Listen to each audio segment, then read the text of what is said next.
Hello mga ka-friendship. So for today's video guys, kay nagluto ta og batong na adobo nga batong.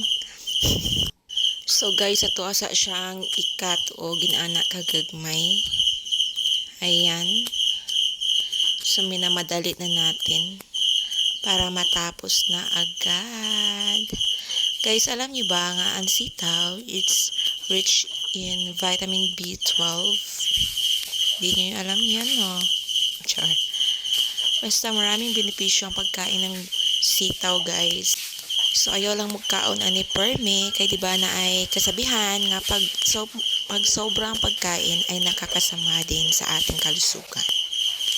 Kasi nga di ba yung sitaw is beans, so bawal ito sa mga merong arthritis, ganyan.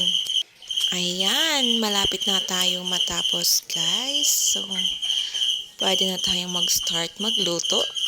Okay, so, naglagay na tayo ng oil. And then, yung bawang at saka sibuyas. After that, yung karne ng manok. Igigisa muna natin guys. Ayan, nilagyan ng paminta powder. And then, toyo. Yan lang kabilis guys. Diba? Parang magic.